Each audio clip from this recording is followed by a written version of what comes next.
Voilà, donc ce projet qu'on développe au lycée Vauvenargues, il est à la fois lié à la caractéristique propre du lycée, à la réforme du bac 2021. Il est également lié à l'appel à l'accompagnement pour les projets innovants lancés par le recteur. Et enfin, il est lié à l'activité que j'ai en BTS au lycée Vauvenargues. Donc je vais vous présenter en une petite minute ce que je fais en BTS. Donc ce BTS, c'est le BTS CRSA, conception et réalisation de systèmes automatiques. Donc en gros, on réalise des machines qui sont à la demande des industriels et on réalise ça en deuxième année avec les étudiants.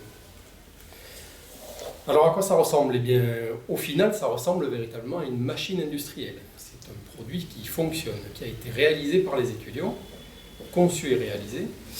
Et pour réaliser ces projets, on utilise la pédagogie de projet. Donc l'intérêt de cette pédagogie-là, elle est vraiment flagrante puisque c'est une activité qu'on mène en deuxième année. Et on voit bien le passage entre la première et la deuxième année. On a vraiment une adhésion des élèves au projet, grâce à cette pédagogie qui est quand même particulière. On voit aussi, c'est notre deuxième indicateur, c'est que les élèves réussissent à la fin. On a un taux de réussite qui est très important, entre 90 et 100%. Et puis, on a un taux de présence également des étudiants qui est vraiment supérieur en deuxième année par rapport à la première année. Et on pense que quand même c'est vraiment lié à cette pédagogie de projet.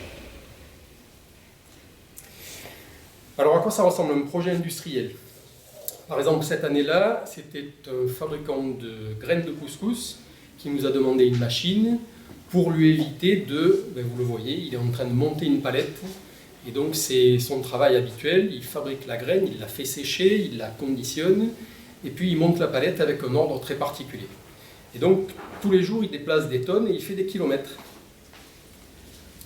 Donc les étudiants dessinent le produit, et puis ils conçoivent la machine. Alors la conception de cette machine, là ça dure environ 3 mois, entre septembre et Noël, et ils arrivent à réaliser une machine virtuelle fonctionnelle, c'est-à-dire qu'on peut faire déplacer les axes, on peut faire tourner les mouvements, là c'est un mouvement XYZ plus une rotation, on peut tout animer à l'ordinateur. Moyennant quoi, à la fin, ils présentent le travail qu'ils ont effectué en deuxième année dans la partie réalisation, et c'est un gros coefficient de leur BTS. Ils ont chacun, sur cette machine, plusieurs tâches de gestion de projet, des tâches de réalisation propre, de pièces, de réalisation de câblage, et puis de réalisation de programmes informatiques. Au final, la machine se termine comme ça, et donc mon activité de prof dans ce domaine-là, je suis je suis uniquement en BTS, je ne m'occupe que de ces élèves-là, et avec ces élèves-là, vraiment, on mène de la pédagogie de projet. Donc, j'ai une certaine expérience dans ce domaine. Alors ça, c'était un des premiers points qui nous a amené à créer ce projet de Fab Lab. Donc, c'est mon activité en BTS CRSA autour de la pédagogie. Le deuxième point, c'est quand même lié au lycée. Le lycée Vauvenargues à Aix-en-Provence a une particularité, c'est qu'il a une filière complète en sciences et techniques. Depuis les sections d'enseignement professionnel, en passant par les baccalauréats, STI 2D, 2I 2D, les baccalauréats sciences de l'ingénieur, mais aussi en post-bac le BTS sciences numériques, qui est de l'informatique, le BTS CRSA dont j'ai parlé, et puis les classes préparatoires aux grandes écoles, et on a également une licence pro qui est la continuité de ce BTS.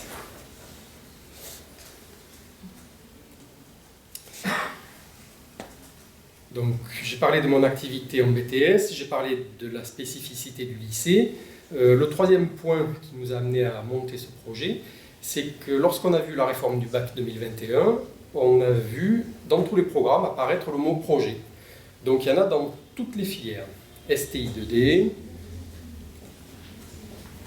On voit également apparaître le terme de Fab Lab. On a même des idées d'organisation qui nous ont été présentées. En SI, c'est la même chose, sciences de l'ingénieur. Il y a également des projets en première année, en deuxième année. On parle également de Fab Lab. En BTS CRSA, vous l'avez compris, je vous ai montré tout à l'heure, il y a un gros coefficient sur la partie conduite et réalisation de projet. Donc évidemment, on est dans le truc. 90 heures en première année, 200 heures en deuxième année. Donc ça explique qu'on fasse des ensembles un peu conséquents. En classe préparatoire aux grandes écoles, même chose. Alors c'est pas exactement le terme projet qui est utilisé, c'est le terme TIPE. Donc ce sont des travaux d'intérêt, d'initiative personnelle encadrés. 2 heures par semaine pour les étudiants. Alors qu'est-ce qu'on y fait dans ces classes au niveau des projets? Alors ces projets existent déjà partiellement. Ça va être accentué dans le prochain bac. Mais qu'est-ce qu'on y fait? On réalise des petites pièces, des ensembles. Vous voyez que ça associe à chaque fois de la mécanique, de la motorisation. Donc derrière, il y a de l'électricité et puis il va y avoir de la commande de cette électricité. Donc une petite partie informatique. En sciences de l'ingénieur, même un petit peu le même système, à part que les projets sont un petit peu plus conséquents.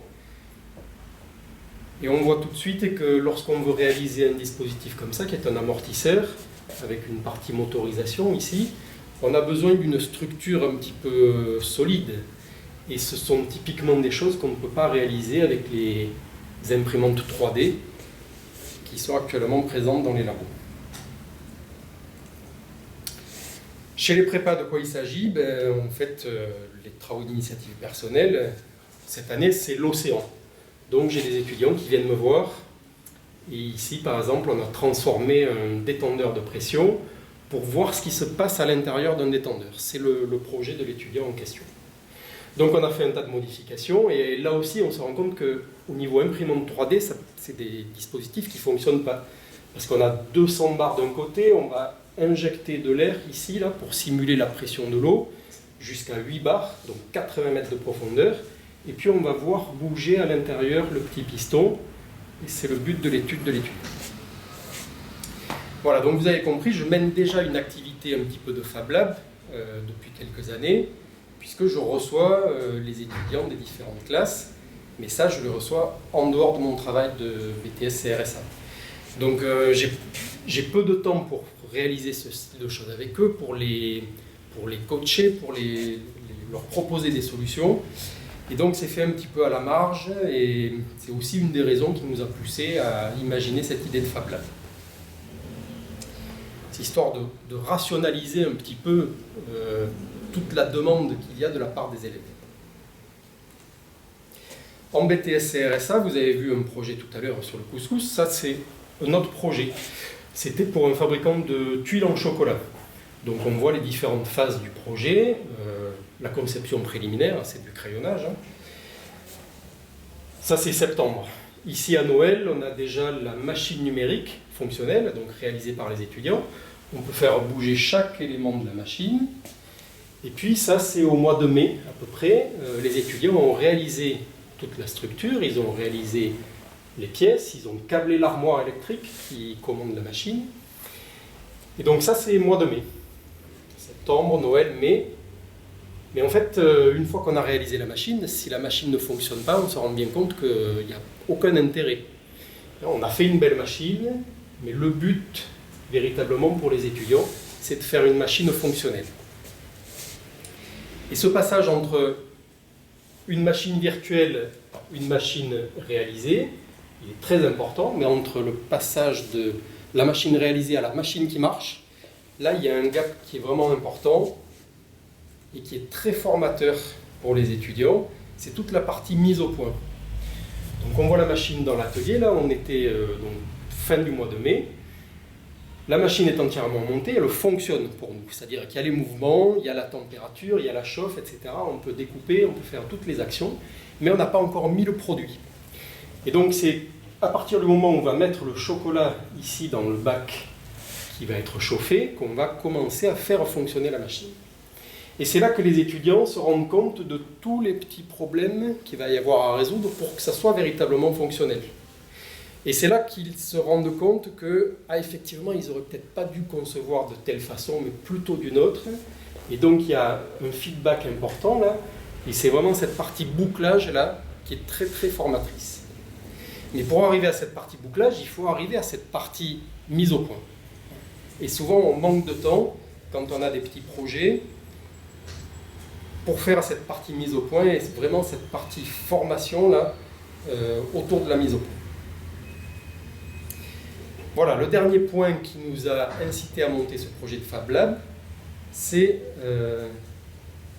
l'appel à l'accompagnement de projets innovants qui a été lancé par le recteur. Et donc M. Panceau est ici, qui est responsable de la CARDI. Alors cet appel à l'accompagnement de projets innovants, je vais en dire un petit mot, puisque vraiment ça a été notre porte d'entrée. Et donc ça peut donner des idées aux collègues.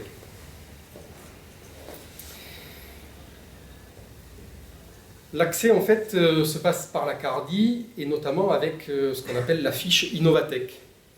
Donc cette fiche Innovatech, c'est le document qui nous permet de déclarer une action innovante. Alors vous le retrouverez facilement dans Arena, CARDI, fiche Innovatech.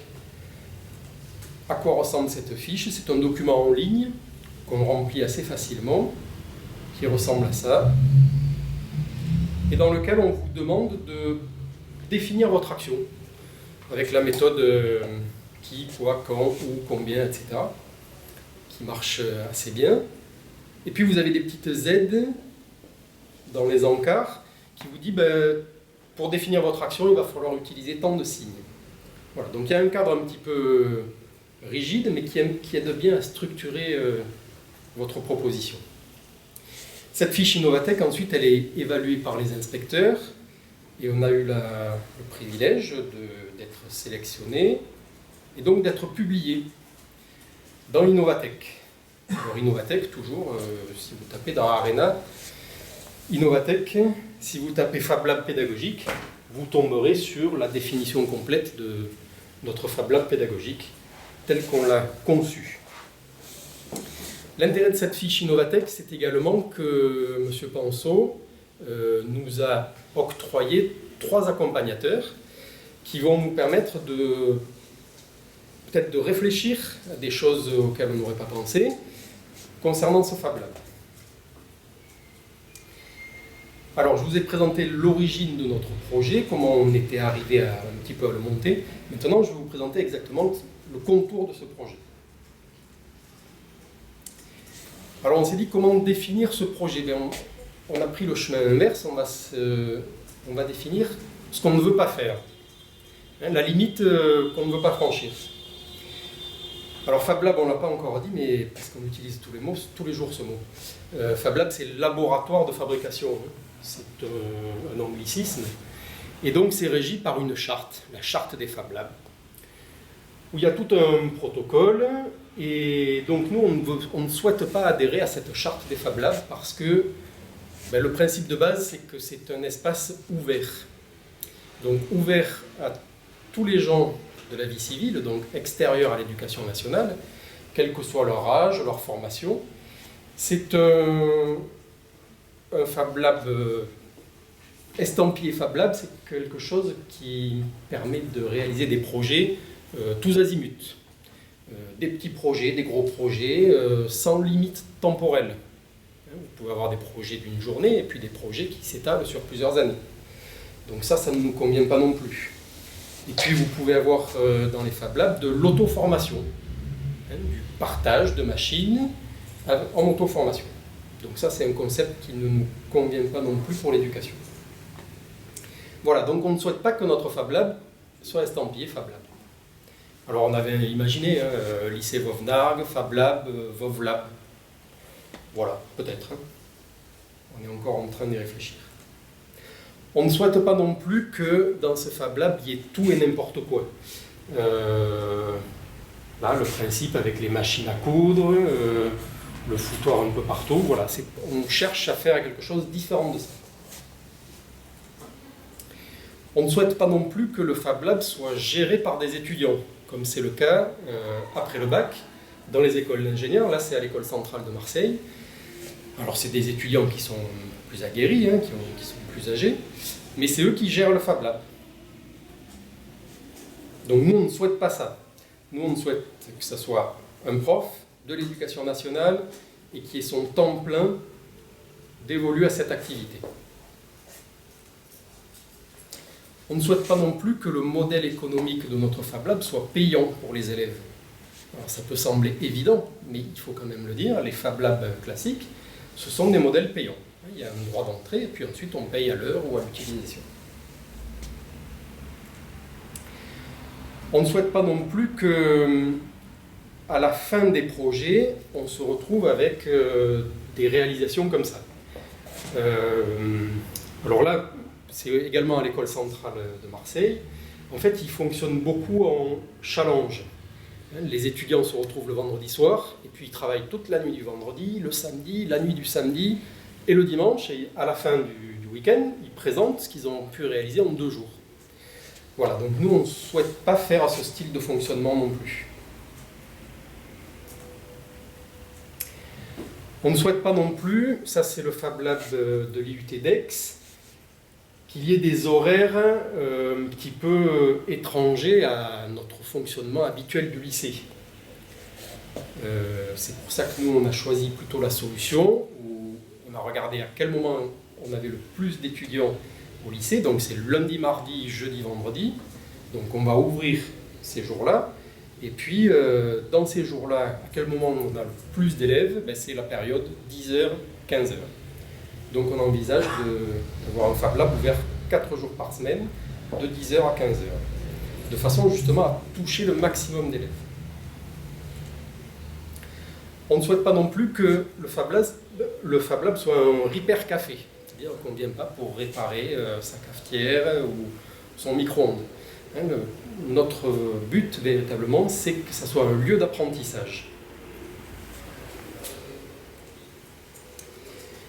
Et enfin, alors ça c'est le Fab Lab de ICI The Camp à Aix-les-Milles, au domaine de l'Arbois.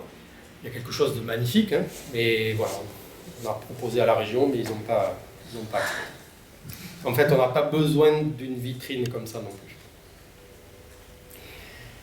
Voilà, alors en fait, vous avez vu ce qu'on ne veut pas, maintenant qu'est-ce qu'on veut? On l'a plutôt pas mal décrit dans notre fiche Innovatech. Hein. C'est bien un Fab Lab pédagogique. Donc c'est géré par un prof. Ça ne ressemble pas à un atelier, donc c'est quand même un laboratoire, c'est bien pour les créations, et c'est uniquement dévolu au projet des élèves, et puis ça va de la seconde jusqu'après le bac. Donc de bac -3 à bac +2.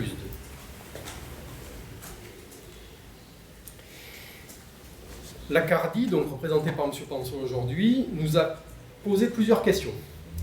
On a décidé de répondre à 3 de ces questions. La première est en quoi cette action est innovante? Et donc la réponse à cette question, c'est essentiellement la mixité qu'on va pouvoir avoir au sein de ce Fab Lab. Ça ne se fait pas pour l'instant d'avoir des étudiants de première, de terminale, mélangés avec des étudiants de BTS ou de classe prépa. Donc ça, c'est véritablement innovant. Ensuite, quelles améliorations apportent-elles en termes de connaissances et ou de compétences? Donc là, c'est essentiellement comment on gère un projet, avec le problème du calendrier, avec le problème des approvisionnements. Il n'y a pas que des idées à avoir quand on mène un projet. Ensuite, cette action innovante, que permet-elle de faire évoluer dans les pratiques des enseignants? Donc ça, c'est vraiment un gros point également. Par exemple, c'est ce que je mène actuellement en classe de BTS CRSA. Donc pour le projet de cette année, là, 2020, on a fait un partenariat entre les élèves de la classe de BTS avec les élèves de la section d'enseignement professionnel du lycée qui vont nous réaliser la structure métallique de notre machine. Et puis en fait, cette machine elle a été pré-étudiée l'année d'avant par un étudiant de licence pro. Donc là, on est arrivé à marier les collègues de licence pro, les collègues de BTS CRSA, les collègues de la CEP. Et ça, on arrive... Enfin, c'est pas toujours évident de le faire si on n'a pas un projet qui est fédérateur. Donc quand on parle de faire évoluer les pratiques des enseignants, ben c'est justement ça, c'est d'arriver à avoir un socle commun, donc ça sera des projets qui vont permettre aux étudiants de venir s'agglomérer sur cette histoire-là. Dernier point que nous a pas posé la CARDI, mais auquel on a souhaité répondre, c'est quel bénéfice peut en tirer la filière scientifique et technique du lycée? Eh bien, on va créer une vitrine, en fait. On essaye de créer une vitrine, notamment pour les élèves de 3e. Vous savez qu'on a un petit peu des problèmes de recrutement là, avec la réforme du bac. Les élèves de 3e, avec le jeu des options, actuellement, pour la rentrée prochaine, on se rend compte que les effectifs vont baisser. Donc on s'est dit, qu'est-ce qu'on pourrait faire pour pallier ça? On s'est dit, peut-être que ce Fab Lab pourrait être une vitrine technologique à l'attention des élèves de 3e et de leur famille, puisque lorsqu'ils viennent visiter le lycée, ils sont toujours en famille, et montrer des projets. C'est toujours un petit peu compliqué. Si on n'a pas un lieu, si on ne montre pas des machines, si on ne montre pas des réalisations, là, ça serait l'occasion de montrer et de présenter une vitrine de ce qui est réalisé. Et donc de concrétiser quelque chose. Voilà, ce sont les questions qu'on va développer avec les accompagnateurs de la CARDI. Dans ce Fab Lab, on va être directement dans la catégorie faire. Vous connaissez cette pyramide, hein. Si vous suivez une présentation, en gros, vous retenez 5% de ce qui s'est dit. C'est ce qu'on fait aujourd'hui, là. Normalement, vous retiendrez 5%. Mais vous avez vu que je vous ai donné un petit fascicule à lire. Donc peut-être que vous retiendrez 10%. Et comme il y a un petit peu des images, peut-être que vous retiendrez 20% de ce que je raconte. Là, au niveau du Fab Lab, on est carrément dans le 75%. Donc on est bien dans le faire. Donc on espère, avec ce Fab Lab, vraiment attirer l'attention des jeunes et permettre un apprentissage meilleur. Alors quand j'étais élève prof, j'avais mon prof de pédago qui s'appuyait beaucoup sur cette maxime.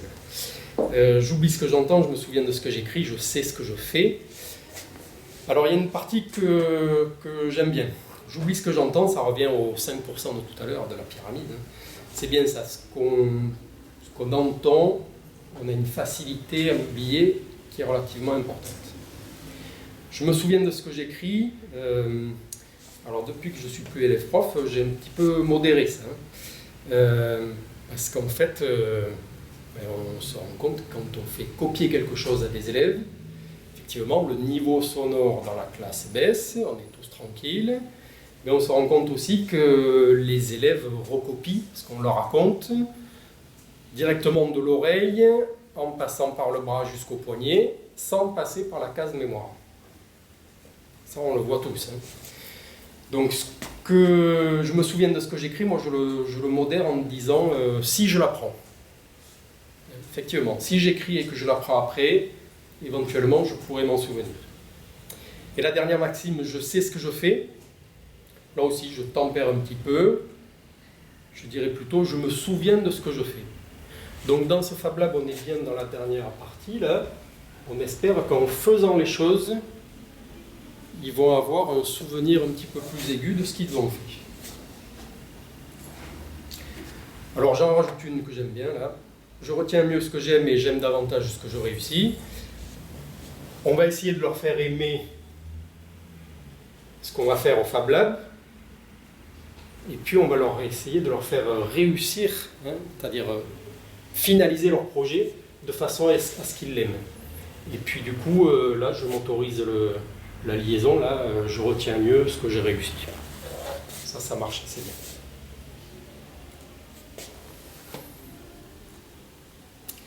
Ce Fab Lab, c'est donc une vitrine technologique. Donc j'en ai parlé. C'est un carrefour des créations. C'est-à-dire que ça va être l'endroit pivot où, à partir de là, on va pouvoir lancer dans les différents labos. Il y a de la ressource technologique, donc il va nous falloir un petit peu de matériel. Des réalisations, ça sera le lieu où on va les faire. La mixité entre les formations, j'en ai parlé. L'interaction des disciplines, Les moyens vont converger à cet endroit-là et ça sera basé sur le principe de la co-intervention. Dans la définition de notre Fab Lab, on a fait une carte mentale. Alors, je vais en développer juste un petit extrait là, au niveau des moyens. Il y a des moyens matériels et des moyens humains. Alors, ces moyens matériels, dans le Fab Lab et à destination des lycéens, ça va être en gros les machines, on va dire imprimantes 3D. En gros, c'est ça. Et puis on a également des moyens dans les labos du lycée, pour le professeur responsable. Ça, c'est ma base arrière, mon atelier de BTS CRSA, où on va pouvoir mutualiser ces moyens. Les moyens humains, donc, ce sont les activités qu'a le prof référent en dehors des horaires du Fab Lab. En fait, c'est lorsque vous préparez vos cours, lorsque vous corrigez vos copies, c'est exactement la même chose. Là, il faudra préparer des projets, faire avancer ces projets, en dehors de la présence des élèves. Et puis la partie devant les élèves, c'est toute la partie valorisante de la création, où on conçoit, c'est la partie la plus pédagogique, où on les oriente vers des solutions, et puis où à la fin, ils réalisent. Donc vous avez compris que ce Fab Lab, en fait, il est adossé à ma structure en CRSA, où il y a des moyens de production un petit peu supérieurs à ce qu'on peut trouver dans un labo. Concernant les matériels, notre directrice déléguée, donc elle est à Educatec, où évidemment, en fait, les gens qui revendent du matériel, dès qu'ils ont vu le programme du nouveau bac 2021, ils avaient déjà des solutions à nous proposer. Donc on a du matériel disponible. En fait, ça ressemble à quoi? Ce sont des machines propres, machines qui font peu de bruit, pas de copeaux, qu'on peut installer dans un laboratoire. On a donc fait une demande de financement auprès de la région. Et en fait, ce Fab Lab, il va servir à différentes sections, donc il n'a pas de ligne propre. La dernière partie, c'est sur notre implantation au sein du lycée. On a envisagé une implantation au cœur même des ateliers. Voilà, on a une zone qui est actuellement une cour, en friche, on va dire. Voilà, c'est notre patio qui permet de distribuer les étudiants dans les différentes salles. Notre Fab Lab pourrait ressembler à ça. Donc on voit que ça ne nuit pas à la luminosité des ensembles. Et comme on envisage une structure vitrée, on aurait également toute la luminosité. Vu de notre côté, voilà l'implantation qui est à l'étude pour l'instant. À l'intérieur de ce Fab Lab, on envisage différentes zones. Environ 60 mètres carrés, réparties en 2-3 pôles, une petite zone d'accueil avec un comptoir, une station debout assis, où on va pouvoir écrire directement sur la table, avec des feutres. En fait, c'est un tableau blanc sur lequel on peut écrire. Et puis les étudiants prennent en photo à la fin, juste avant d'effacer. Donc là, on est dans le zéro papier. Une zone un petit peu plus cosy, où on est installé comme chez soi, dans le canapé, avec l'ordi sur les genoux, où on peut également projeter depuis le plafond. Il y a un rétroprojecteur, on projette directement sur la table pour avoir les documents. Même chose, il y a zéro papier. Une zone centrale de montage, où on va physiquement assembler les projets, et une zone périphérique qui permet à la fois d'avoir des activités de conception à l'ordinateur et puis de commander les différentes machines qui seront installées dans le lieu. Voilà notre calendrier actuellement. On a eu rendez-vous avec la région, c'était au début du mois de janvier, là, pour la partie structure, bâtiment, qu'est-ce qu'il va y avoir à l'intérieur du Fab Lab. Aujourd'hui, on est en février. Et puis on a également une présentation qu'on va faire à la journée académique de la pédagogie le 21 mars. Voilà, j'ai terminé ma présentation.